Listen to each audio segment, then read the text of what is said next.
ಓಂ ಶ್ರೀ ಮಹಾಲಕ್ಷ್ಮಿಯೇ ನಮಃ. ನಿತ್ಯಭಕ್ತಿ ಕಾರ್ಯಕ್ರಮಕ್ಕೆ ಸುಸ್ವಾಗತವನ್ನು ಕೋರುತ್ತಾ, ನಾವೆಲ್ಲರೂ ಕೂಡ ಆಶಾವಾದಿಗಳು. ನಾವೆಲ್ಲರೂ ಕೂಡ ಬದುಕಬೇಕು, ಜೀವಿಸಬೇಕು, ಸಾಧಿಸಬೇಕು, ಕೀರ್ತಿ ಪ್ರತಿಷ್ಠೆಗಳಿಗೆ ಭಾಜನರಾಗಬೇಕು, ಕುಟುಂಬ ನಿರ್ವಹಣೆ ಮಾಡ್ಕೋಬೇಕು. ಇದರಿಂದ ನಾವೇನು ಮಾಡ್ತೀವಿ, ತಕ್ಷಣವೇ ನಾವು ಎಲ್ಲೋ ಒಂದು ಕಡೆ ಆ ಒಂದು ಶರಣಾಗತ ಆಗ್ತಕ್ಕಂಥದ್ದು ಭಗವಂತನಿಗೆ, ಶರಣಾಗತಿ ಆಗ್ತಕ್ಕಂಥದ್ದು ಭಗವಂತ. ಆ ಭಗವಂತನ ಆರಾಧನಾ ಮಾರ್ಗದಲ್ಲಿ ಮನೆಯಲ್ಲಿ ಮಾಡ್ತಕ್ಕಂಥ ಪೂಜೆ, ದೇವಸ್ಥಾನದಲ್ಲಿ ಮಾಡ್ತಕ್ಕಂಥ ಪೂಜೆ, ಅನೇಕ ವಿಧವಾದ ವಿಧಿವಿಧಾನಗಳಿಂದ ನಾವು ಭಗವಂತನನ್ನು ಆರಾಧನೆ ಮಾಡ್ತಕ್ಕಂಥ ಸಂದರ್ಭದಲ್ಲಿ ನಾವು ಕಡೆಯದಾಗಿ ಬೇಡಿಕೆಗಳನ್ನು ಇಡ್ತೀವಿ ಭಗವಂತನಿಗೆ.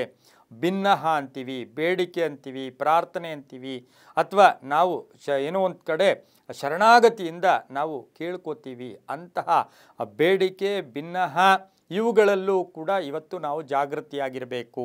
ಈಗ ಉದಾಹರಣೆಗೆ ಮನೆಯಲ್ಲಿ ಪೂಜೆಯನ್ನೆಲ್ಲ ಮುಗಿಸಿ ಭಗವಂತ ಅಂತ ಎರಡೂ ಕೈಯಲ್ಲಿ ಅನಾಥ ರಕ್ಷಕನಾಗಿ ಅಂದರೆ ದೀನತೆಯಿಂದ ಆ ಭಗವಂತನನ್ನು ಪ್ರಾರ್ಥನೆ ಮಾಡ್ಕೋತೀವಿ. ನನ್ನ ಕುಟುಂಬ ವ್ಯವಹಾರಗಳು ನೋಡ್ಕೊಪ್ಪ, ಅಥವಾ ಮನೆಯಲ್ಲಿ ಈ ಥರದ ಒಂದು ತೊಂದರೆ ಇದೆ, ಅದರ ಬಗ್ಗೆ ಸ್ವಲ್ಪ ನೋಡ್ಕೊ, ಇದೆಲ್ಲ ಹೇಳಿದ್ರು ಆ ಭಗವಂತನಿಗೆ ಅಳುತ್ತಾ ಕಣ್ಣೀರಿಡುತ್ತಾ ದೀನತೆಯಿಂದ ಹೇಳ್ಕೊಳ್ಳೋದ್ರಲ್ಲಿ ತಪ್ಪೇನಿಲ್ಲ.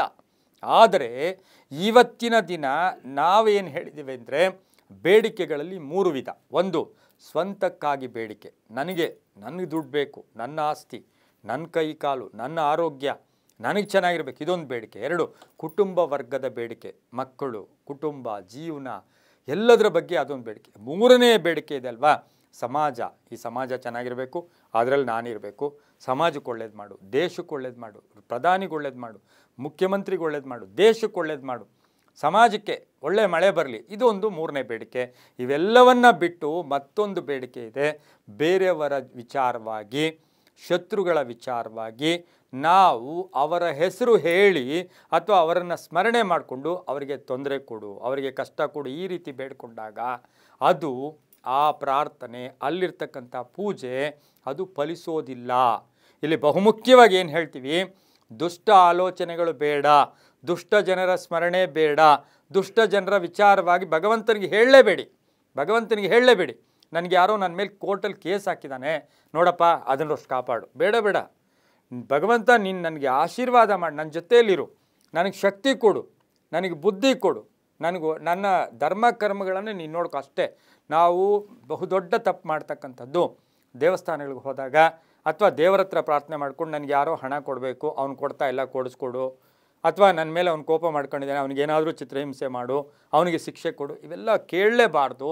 ಹಾಗಾಗಿ ಇಲ್ಲಿ ಬಹುಮುಖ್ಯವಾಗಿ ಏನಂದರೆ, ಪೂಜಾ ಸಮಯದಲ್ಲಿ ಬೇಡ್ಕೊಳ್ತಕ್ಕಂಥ, ಪ್ರಾರ್ಥಿಸ್ಕೊಳ್ತಕ್ಕಂಥ, ಭಿನ್ನಯಿಸ್ಕೊಳ್ತಕ್ಕಂಥ ವಿಷಯಗಳು ಯಾವಾಗಲೂ ಕೂಡ ವಸ್ತು ರೂಪದಲ್ಲಿ ಇರಬಾರ್ದು, ವ್ಯಕ್ತಿ ರೂಪದಲ್ಲಿ ಇರಬಾರ್ದು. ಎಲ್ಲವೂ ನಿಂದು, ಎಲ್ಲವೂ ನೀನು ನಡೆಸು, ಧರ್ಮ ಕರ್ಮಗಳು ನೀನು ನೋಡ್ಕೋ, ನನಗೆ ಇಲ್ಲಿ ನಡೆಸೋದಕ್ಕೆ ಶಕ್ತಿ ಕೊಡು, ಚೈತನ್ಯ ಕೊಡು, ಬುದ್ಧಿ ಕೊಡು, ಧರ್ಮ ಮಾರ್ಗದಲ್ಲಿ ಹೋಗೋದಕ್ಕೆ ನನಗೆ ಬುದ್ಧಿ ಹೇಳಪ್ಪ, ನನಗೆ ಬೇರೆ ಯಾವ ಒಂದು ಇದಾಗದೆ ಎಲ್ಲವನ್ನೂ ಕೂಡ ನಿನ್ನ ಅನುಗ್ರಹದಲ್ಲಿ ಹೋಗಬೇಕು, ಇದು ಕೇಳ್ಕೋಬೇಕು. ಇಲ್ಲಿ ಬಹುಮುಖ್ಯವಾಗಿ ಬರ್ತಕ್ಕಂಥದ್ದು, ಆ ದೇವಸ್ಥಾನಕ್ಕೆ ಹೋದ ಫಲ ಸಿಗೋದಿಲ್ಲ. ದೇವರ ಮುಂದೆ ನಿಂತ್ಕೊಂಡು ಅವನಿಗೇನೋ ಆಗಿಬಿಡಲಿ, ಅವ್ರಿಗೇನೋ ಆಗಿಬಿಡಲಿ, ಆಕೆಗೇನೋ ಆಗಿಬಿಡಲಿ ಅಂತ ಪ್ರಾರ್ಥನೆ ಮಾಡೋಕ್ಕೆ ಹೋಗಬೇಡಿ. ಹಾಗಾಗಿ ಬೇಡಿಕೆಗಳಲ್ಲಿ ನಿಸ್ವಾರ್ಥ ಬೇಡಿಕೆ ಮಾಡಿಕೊಂಡಾಗ, ದೀನತೆಯಿಂದ ಪ್ರಾರ್ಥನೆ ಮಾಡಿಕೊಂಡಾಗ ನಿಮ್ಮ ದೇಹದಲ್ಲಿ ಆ ಶಕ್ತಿ ಬಂದೇ ಬರುತ್ತೆ.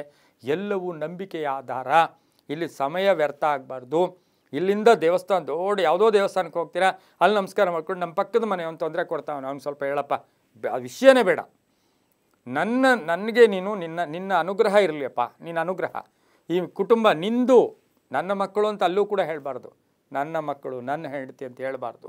ಹಾಗಾಗಿ ಬೇಡಿಕೆಗಳಲ್ಲಿ ದುಷ್ಟಾಲೋಚನೆ, ಅನ್ಯ ಜನರ ಒಂದು ಅವರ ಬಗ್ಗೆ ಕೆಟ್ಟದಾಗ್ತಕ್ಕಂಥದ್ದು, ಶತ್ರುಗಳ ದಮನ, ಇಂಥದ್ರ ಬಗ್ಗೆ ಯೋಚನೆ ಮಾಡಬೇಡಿ. ಅದರಿಂದ ಶುಭ ಕೂಡ ಆಗಲ್ಲ. ಇವೆಲ್ಲವೂ ಕೂಡ ನಂಬಿಕೆಯ ಆಧಾರದಲ್ಲಿ ಅಂತ ಹೇಳ್ತಾ, ಸರ್ವೇ ಜನ ಸುಖಿನೋ ಭವಂತು, ಸಮಸ್ತ ಸನ್ಮಂಗಳಾನಿ ಭವಂತು.